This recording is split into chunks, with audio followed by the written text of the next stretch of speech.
Hi everyone, welcome back. In this video, we're going to talk about log frames or logical frameworks. What are they? How do they work? And why do we want to use them? So let's start off by looking at what are log frames. Here you see a typical example of a log frame.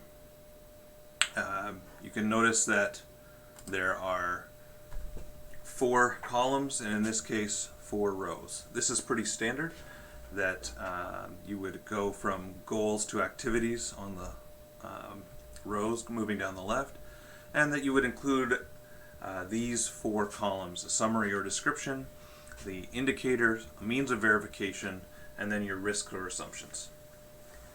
Now, before we get into how to fill one of these out, we want to understand what is a project log frame, and in order to do that, let's look at what it is not. Often confused are theory of change and logical framework. They have very common similarities, that they describe the progression towards the change that we want to see. However, there is a fundamental difference, and that is that a logical framework is a very focused tool that is focused on very specific actions and their consequences, and it's specifically geared towards a project. Theory of change is often much bigger. It could be messy or complex.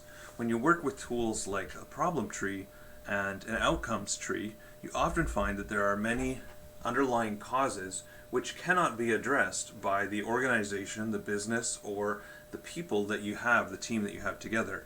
For example, what about things like systemic racism, or structural adjustments at the national federal level, or the national policies towards climate change, or national policies towards hazard mitigation.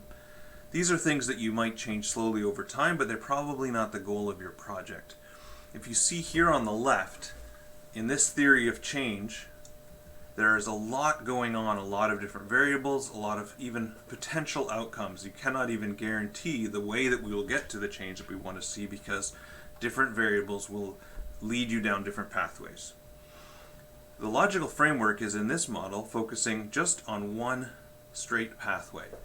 So when you map out a problem, you may find this is the specific area of the problem that we can address in a project. We know how we could change these underlying causes, and how the assumptions that we have in place together with those activities could create change, and that eventually they would lead to the overall change we want to see.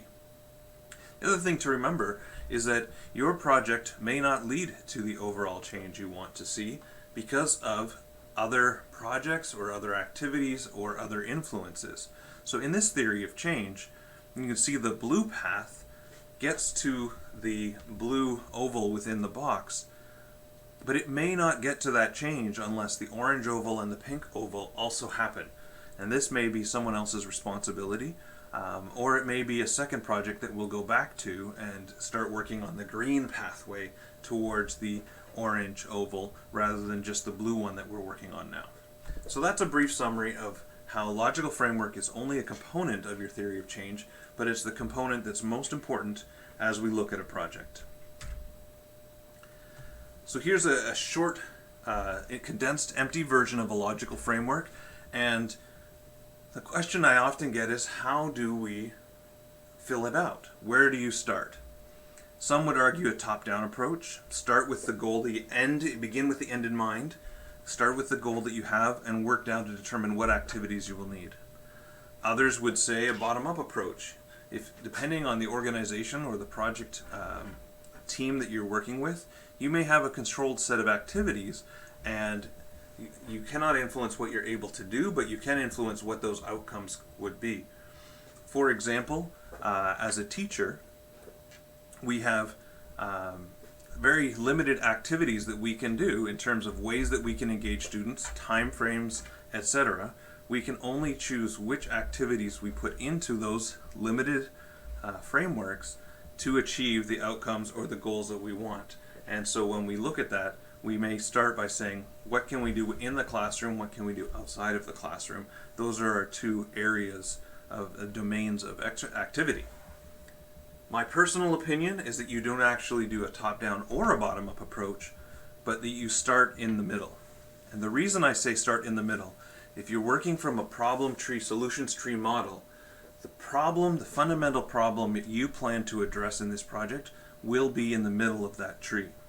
It will have some underlying causes that you are planning to address or correct or overcome in order to make the change in the middle of the tree, with some longer term results of that may or may not happen within the project and are not directly related to your project activities. What do I mean by not directly related? Well, if in a project you complete activities, the goal, the result that you hope to see is outputs. We define outputs as often being attached to expenditure of resources and time, and they often can be measured in a quantitative measure. So in a classroom setting, the output would be increased knowledge, and that is tested through a testing mechanism. And if you can go from a 4 out of 10 to a 6 out of 10, that is the output of those activities. The outcome is what you do with that either new knowledge or new resource that you have. For example, in a scenario about building latrines in order to address unclean water and pollution of that water by fecal matter, the output is the building of the latrines. But that doesn't necessarily mean that we will see a change in the cleanliness of the water, because the project cannot control the usage or behavior or attitudes or practices of the people who have been provided with the resources.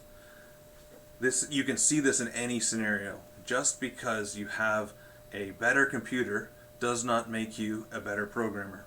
Just because you go to school does not guarantee that you will have a better job. There's a fundamental difference between outputs and outcomes. Often we think of outcomes as being a change in a person's attitudes, practices, behaviors, and beliefs. Outputs are more often a change in knowledge or resources.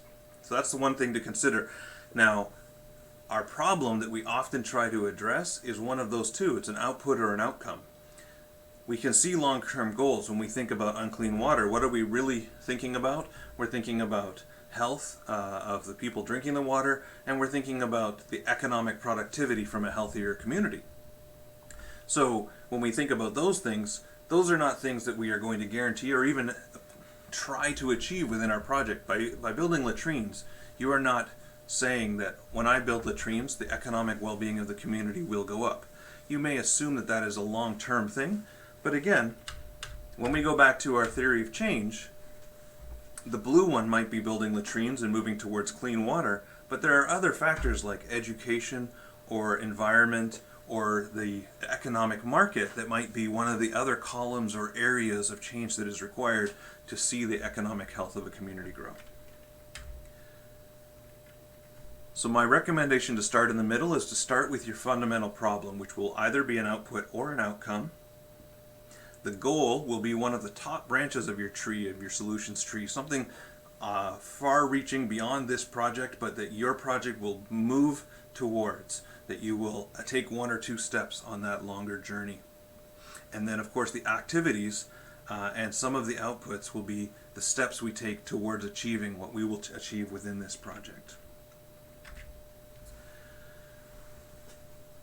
So what do we put in there? Well, to start off with, a project summary is just a description of what will happen and what we will see because of that. If we start in the middle, this scenario here is looking at the reading proficiency. So this is a program addressing the fact that grades 5 to 6 have lower reading proficiency than desired. The outcome is clearly stated. It is a SMART outcome, meaning that it is specific, measurable, achievable, relevant, and timely. And in this outcome, they're saying they're going to improve reading proficiency among all the children in grade 5 and 6 by 100% within 3 years. So, when they look at achieving this outcome, they write down the two outputs, the two things that will change, that will move us towards that outcome. Notice that the goal is 50% increase in number of university graduates. That is something that you may not achieve during this project. And then look at, they're going to put activities below. Now you may already, by looking at this example, realize there are some fundamental flaws, and they are logical flaws in this framework. That's why this is a logical framework. It has to make sense.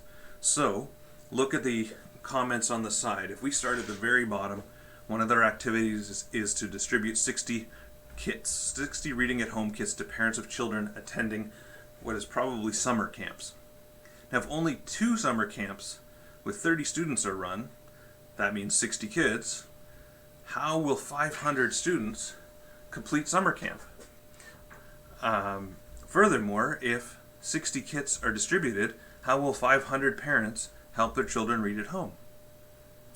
So if the goal is for 500 kids to go through these activities, you cannot have one activity with 30 students in each camp and one distribution of 60 reading kits. There's a definite failure to provide logic here. Two things are possible here. Either the activities have to be increased to reach 500 children, or the outputs have to be reduced to only that which can be reached, which in this case is 60. Of course, there's a third option, which would be to add other activities. There might be distribute 440 reading at home kits to random children on the street or to parents somewhere else outside of summer camp. You might have to add extra activities, but as it stands right now, these two activities cannot achieve these two outputs. Next step, we look at these outputs, okay, and let's say we fix the activities. We have 2 clear outputs, and the 500 students that have low reading proficiency complete the camp. 500 parents help their children read at home. Then the outcome is measured at 100%. It is not realistic that if you only target 500 students, that all the students in the grade will improve their reading proficiency. What about those students who are not targeted because their reading proficiency is already excellent or at college level? Well, are they going to improve when they're already over where they should be? Probably not. They will eventually reach the ultimate limit, or they're so close that you won't see that improvement. So saying that every student will improve their reading proficiency when you're really only targeting 500 of them is not realistic expectation. There may be more than 500 that improve their reading proficiency. You might have some knock-on effect, as we say. Maybe the friends of those 500 read more because of their friend being in summer camp, but you cannot guarantee 100%. It would be highly unlikely for that to happen, and even if it did, it would not be directly related to this project. And the next thing is, you're focusing on grades 5 and 6. So you're going to work on their reading proficiency within 3 years. That means that those children will be in grade 8 to 9 by the time you finish. How will this directly enable you to see an increase in university graduates? Well, it is reasonable to believe that if they have better reading when they're younger, that when they are in university, they are more likely to graduate. I could follow that logic. But the problem we have here is that by trying to make this specific and measurable, they have made it not relevant, because they've put it that it would be done in a timely manner, that you would see that goal within 3 years. But of course these children will not be even in university, let alone graduating within 3 years. One of the problems we have in project management is that we think we need our goal to also be achieved within our project time frame. And we promise our donors that we will see this project is all about improved university graduation rates. And that may be true, but it's only a component of it. This project will end in 3 years. You will see the improved reading proficiency perhaps, but you cannot measure how that affected university graduation for another 8 years, right? Before those students are actually, no more. It would be closer to 12 years before those students are graduating from university or expected to graduate from university. So we need to adjust that goal or make that goal slightly less specific or slightly more timely. That we were to see an increase in the number of university graduates from these students, or after 10 years, perhaps, might be a way to look at that.